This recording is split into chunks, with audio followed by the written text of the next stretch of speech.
Hey everyone. So a topic that comes around from time to time. And this topic is one that I personally deal with in my life quite a bit. As a public figure, you can imagine I get a lot of love, you guys. Most of what I deal with is really positive vibes. I've got a really great community. You guys are amazing. But from time to time, there's a couple of haters, and it just kind of comes with the turf. But that's life, guys. That's just the way it is. And if any of you struggle with this, I want to reach out to you today and help you to remind you that you don't have to do what people tell you to do. Let me share a meme with you. And it's December of 2022 as I'm shooting this video here. This is a good example, a meme that I saw a while ago.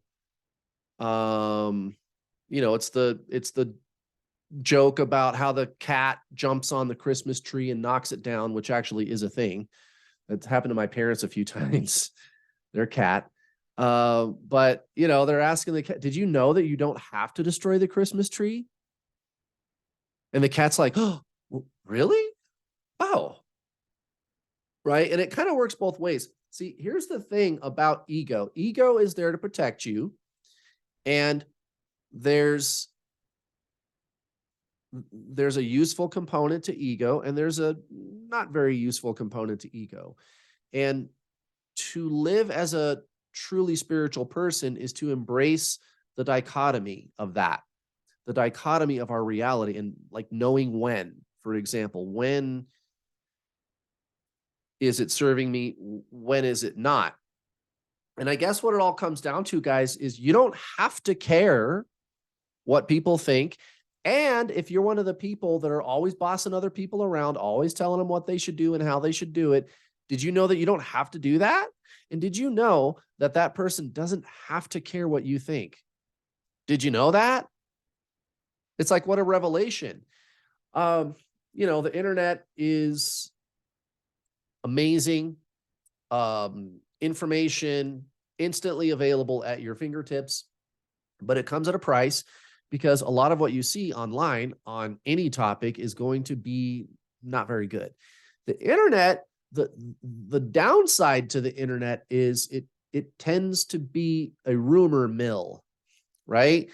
Places like Quora, Reddit, I look at these places as somewhere where you can go to find maybe harder to find information, but you got to take that with a grain of salt, guys, because a lot of the time it's kind of a swamp. I call places like these the swamp of the internet,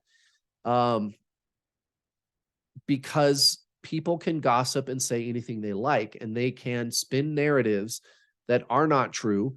And that's just kind of what I deal with as a public figure. Now, I don't obviously really care what people say, even if I respond to it. If I can, so here's my secret to being happy, to living in harmony in the duality of the world. You got mostly good people and a few bad actors, even people who think that they mean well, but they're just as bad as the I don't know, snowflakes, the roasters and the trolls, right? You get it from both angles. It's if you really care or not what they do, you would be doing what they ask you to do, right? That's why it's this internet meme that I showed you. Did you know that you're not required to do what other people tell you to do? Did you know that? Like, so much of what we do starts energetically. My students, my coaching students, for example, I tell all of them to read the Celestine Prophecy, which is a fiction. It is a fiction book, but it describes phenomenon that are real. And this is something that I've learned in my time as a spiritual teacher, that conflict all starts energetically. And I mean, literally metaphysical energy. You could actually see energy traveling from one person to another, and the pull of energy. And there's even people who are very talented aura seers, people who can see auras and they can see them well. they'll tell you that, yeah, you can see this going on in certain dynamics, and everybody wants to fight each other for energy, right? And again, it's one thing for you to stand up for yourself and to say your piece, and you could even not back down. And maybe that's just your style is I'm going to stick up for myself and I'm not going to back down. And every time you come at me with some bullshit, I'm going to say something, at least today. Maybe you could do that over the course of a day or two. But when you get to the point where it's weeks and months of going back and forth, maybe that's a problem. And this is kind of where wisdom comes in and serves you. Like if you want to speak up for yourself and defend yourself against completely fabricated attacks, rumors, things like this, like at work or in your family, I encourage you to do that. But at some point, it's like, okay, I said my piece. They're not going to listen. I'm out. I'm out. Because here's the thing, guys. If people start to circulate a rumor about you, so here's the other side of this coin. If people, friends, family, coworkers, whatever, or for me, for example, the internet swamp of Quora, Reddit, all these internet chat rooms, which actually most of the people in those places are very positive about, they have very positive things to say about me, but there's a few haters, right? Everybody's got haters, right? If you allow them to just say these things and you don't ever step in and say, no, F you, this is not what happened, and you stick up for yourself and you vehemently stick up for yourself, you might be able to just call it good after a few interactions, right? But my point is you should do that. Well, you don't have to. You don't even have to do what I'm saying. You could just let them talk. You could do that, right? Or think about but what would happen in the workplace if you did that though? What if John sitting in the desk next to you at work accuses you of stealing his pen and you just don't even respond? You just don't say anything, right? And you didn't steal his pen. You know you didn't. And the reason that you know you didn't is because you didn't do that, right? And then a day later he goes, yeah, well, I saw you do it. And you're like, whatever. You don't even say anything because how could he have seen you do that? Because you didn't do that, right? Well, a month later, the rumor mill at work, now it's Susie down the hallway. She says that you stole her stapler. And you're like, whoa, whoa, whoa, wait a minute. Where did this come from? The rumor mill. Guys, don't underestimate the rumor mill. So yeah, you might have to get in there and go, no, F you, I didn't say that. I didn't do that. I didn't, whatever, right? You might have to stick up for yourself. But again, you don't even have to listen to me. See, that's the whole philosophical point that I'm trying to make here is you don't have to do anything, but you can do whatever you want as long as you don't hurt other people. You can stick up for yourself or you cannot do that, right? And when you stick up for yourself, gaslighters, narcissists, they're going to point their finger at you. They're going to say that you're triggered and that you're being defensive, and they're going to call you all these names. They're going to call you childish for sticking up for yourself.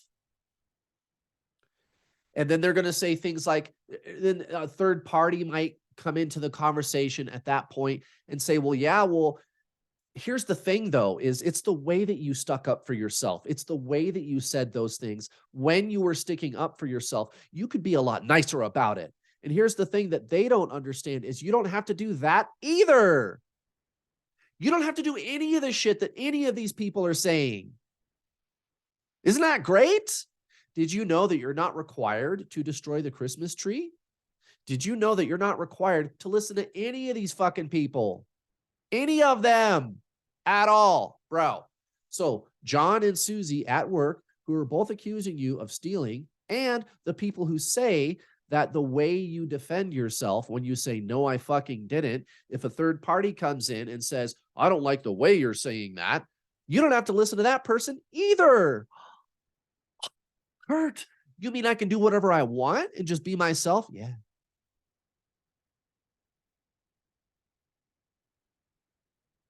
You don't have to do anything for people, guys. You don't have to change for anybody. If you change, do it for you. Do it because it makes you happy. And here's the thing. If you go back 4 years ago when I first started my YouTube channel, you're not really going to see the basic kind of way that I am as a person having changed at all. I'm really kind of just the same old wonderful rascal that I've always been, right? If I see somebody spouting some bullshit, I'm going to say, hey, that's some bullshit. Well, Kurt, you could put it a little nicer. I don't have to. I don't have to. And neither do you. Neither do you, my friend. You can do whatever you want. You have the right to do whatever you want and say whatever you want as long as you don't hurt other people.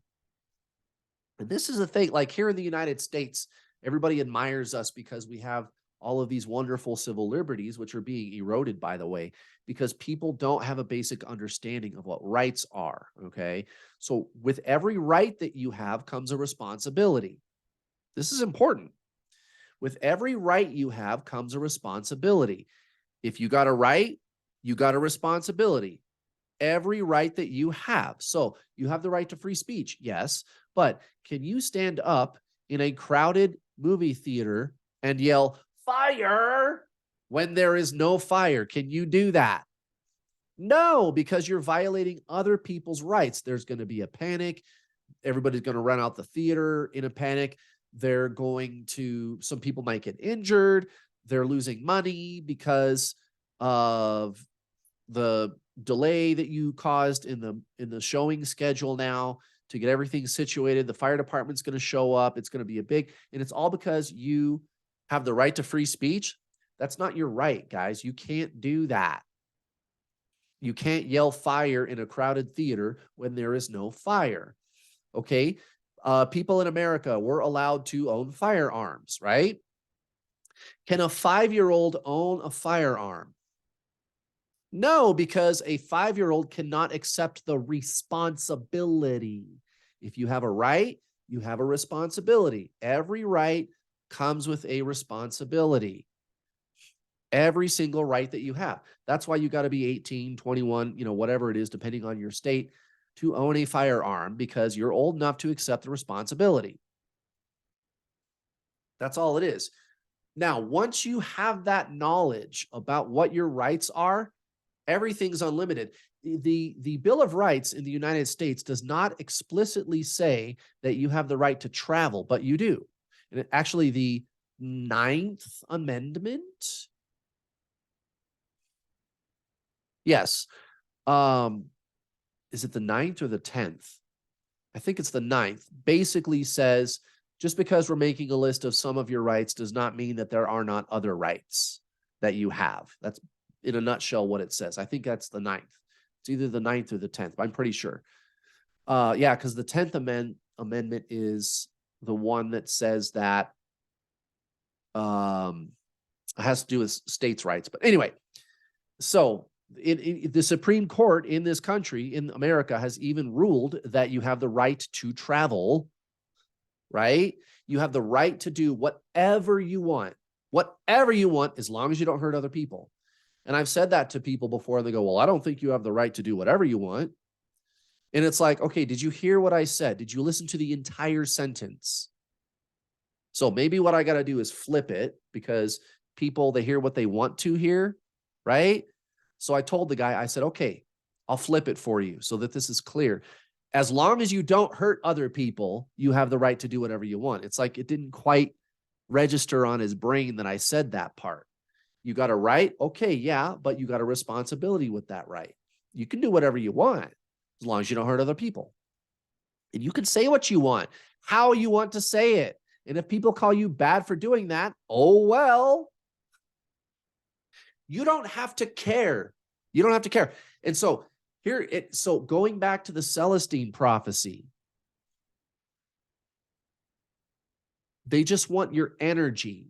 It's like, if you look at all disagreements, all conflict, it all comes down to energy. You can even let go of the narrative or what it is we're disagreeing about, right? And just look at the energy. And if you had like some yogi master from the Far East who can see auras or something like that in the room with you, he would see the energy going back and forth. It's a fight for energy. It's like it doesn't even matter what the actual disagreement is or what the narrative is at all, right? It doesn't even matter. That's what this is all about. You don't have to care.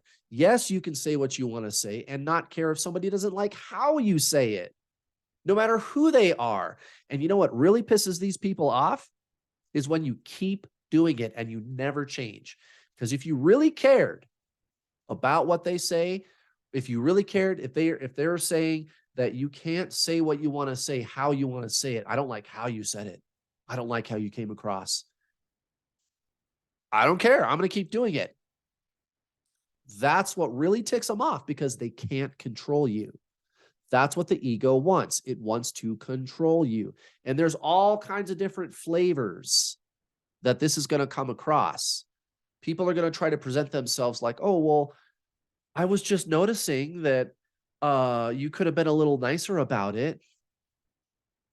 Really? So somebody attacks me, calls me a nefarious evildoer for actually doing something properly the way you're supposed to do it. And so I defend myself for being called a nefarious evildoer, even though I'm doing stuff the way you're supposed to do it. And when I start defending myself, you mean to tell me that I'm not allowed to point out that this person is toxic? You see what I'm saying? And at the end of the whole entire equation, guys, remember this. And remember, we talked about this at the beginning of this video. Don't spend a lot of time on this crap. Again, if you don't say anything at all, the rumor mill can make it worse, right? So how much of your energy are you giving to this? It's one thing to spend a day or two, perhaps, standing up for yourself. But guys, if this goes on for weeks or months, yeah, that's too much. You might have to say something at some point, right? You don't even have to do that. You don't even have to listen to me when I tell you that it's a good idea to do that. You don't have to do that either. That's kind of the whole philosophy of what I'm saying right now. Like, you don't even have to do that. You don't have to listen to any of this shit. You don't have to listen to me. You're free. You're free. And that's what people don't get about this. Okay. People, they find all kinds of different ways to attach themselves to other people's opinions. And again, when you look at what's going on energetically, you're giving it up to them when you care. I'm going to keep doing what I'm doing. Me, personally, I'm not going to stop. I like who I am, and I'm never going to change. I'm never going to change. And neither should you. Guys, be free. Be who you are, and don't be afraid. And don't apologize for being who you are, right? Most people, I think, have enough sense to be kind, okay? But when you're coming under attack, you don't have to do what people say. You don't have to do that. And that'll set you free.